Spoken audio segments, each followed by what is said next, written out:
항공기는 그 실루엣을 바라보는 그 자체로 섹시해요. 날기 위해서 필연적으로 그런 형태가 결정된 거예요. 너무 유려하죠. 근데 절대로 가질 수 없어요. 가장 기본적인 어떤 순수한 욕구, 열망 이런 것들을 대리 충족시킬 수 있는 게 이게 모형의 또 하나의 또 기능인 것 같아요. 가장 최근에 완성된 우리 군이 운영하고 있는 제공호입니다. 라이선스 생산된 F5 형태가 있습니다. 특징이 뭐냐면 라이선스 생산된 놈은요 이렇게 오이주댕이를 하고 있고요. 수직미 끝에 윙렛이 달려 있습니다. 요건 이제 기총이 들어가는 기총 수납부인데 실기의 느낌이 나게 하려고 이 금속 질감 표현하는 데 좀 노력을 많이 했어요. 이렇게 뒤집어 보면 밑에 제공이라고 써 있습니다. 메사슈미츠라고 알려져 있는 그 2차 대전 독일 공군의 주력 전투기고요. 손 댈 수 있는 끝까지 한번 가본 작업이에요. 동체 전반에 어떤 키트가 가지고 있는 오류부터 시작해서 금속을 고정하는 리벳 라인까지 전부 다 수작업으로 다 작업이 됐고요. 내부 조종석 같은 경우도 그 벨트 이런 것들 다 재현이 돼 있고, 여기 저 앞에 서 있는 피규어가 실존 인물이기 때문에요. 누구예요? 예, 에리 하트만이라 해가지고 독일 공군의 에이스 중에 한 명입니다. 자기 와이프 애칭을 써서 이렇게 붙이고 다녔어요. 그래서 이 하트는 그 표식입니다. 이게 지금 보시면 설정상 이게 눈이 녹기 시작하는 늦겨울이에요. 아랫면을 보면 굉장히 더럽죠. 야전에서 이착륙을 하게 되면 바퀴에서 뿌려지는 그 진탕이 그대로 묻어버립니다. 그래서 이런 부분들은 사진 자료를 확인을 해가면서 이제 그런 느낌을 재현을 해준 거고요. 거미줄 같은 느낌이에요. 안테나 선입니다. 제가 항공기 모형을 바라보는 관점은 크게 두 가지입니다. 그러니까 바디 쉐입이 굉장히 중요한 비중을 차지하고요. 또 한 축이 페인팅 부분이에요. 플라스틱으로 만들어진 모형이다 보니까 실제 항공기가 가지고 있는 여러 가지 디테일들을 재현하지 못하는 부분들이 많습니다. 지금 일례를 들어서 좀 조종석 예를 들어 보면 오리지널 킷 그대로 조립이 되게 되면 이제 이렇게 보이게 됩니다. 실제 이 부분을 바라보게 되면 이런 모양이 되어 봤습니다. 그래서 이런 부분들이 실제로 도색이 되고 이런 형태로 보이게 됩니다. 공기 흡입구 부분도 이제 이 부분이 이제 오리지널 파트 부분이에요. 항공기의 공기 흡입구를 앞에서 응시를 하게 되면 단차가 없습니다.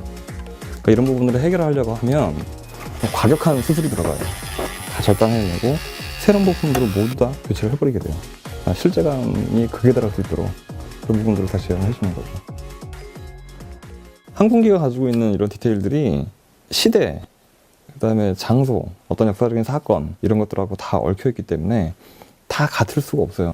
예를 들어 우리가 팬텀이라고 다 같은 종류만 있는 것도 아니고 월남전 때가 다르고 이스라엘군 다르고 미군이 다르고요. 쓰고 있는 장비도 다르고 기체의 외형적인 특징도 다 달라요.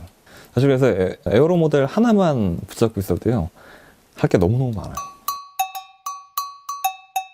이때는 제가 이제 웨더링이 한참 이제 좀 많이 심취해가지고 정말로 웨더링을 마음껏 해도 되는 대상을 찾다 보니까 결국 미 해군기밖에 없더라고요. 그래서 고속으로 이제 앞에서 뒤로 끌린 이런 그 오염에 대한 표현들 집중적으로 좀 시험을 해본. 웨더링은 더럽히는 게 아니라 내가 재현하려고 하는 이 기체가 어떤 환경에서 운용이 됐는가를 생각을 할 필요가 있거든요. 동시대의 다른 해군기 사진들도 많이 보고요. 그래서 여러 사진들을 좀 교차 비교를 하고 공통 분모들을 좀 추리고 이렇게 해서 결정을 하는 거죠.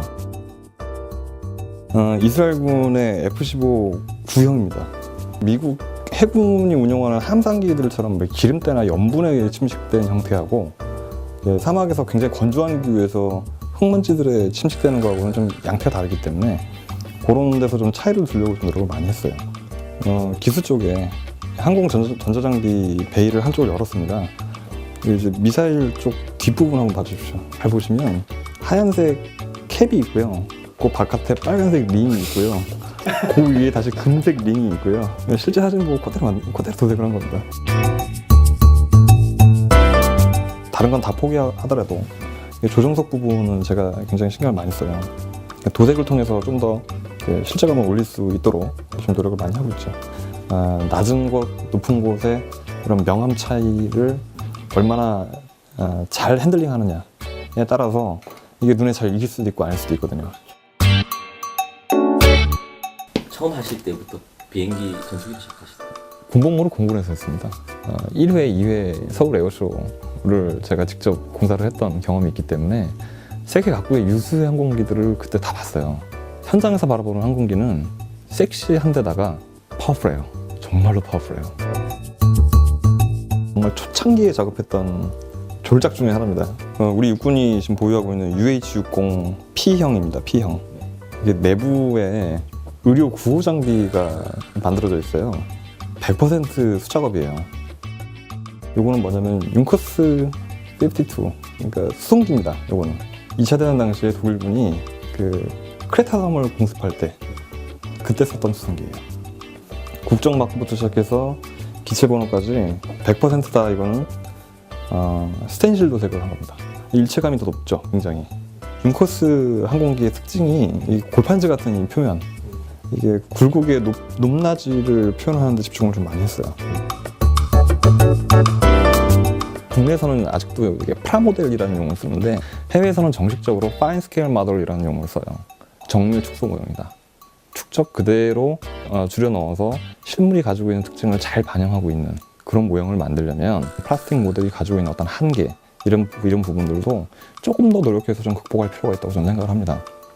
가급적이면 보다 실물에 접근해서 실제가 주는 그 느낌을 그대로 전달할 수 있는 모형을 완성하고자 하는 게 저희가 이제 지향하는 어떤 목표죠.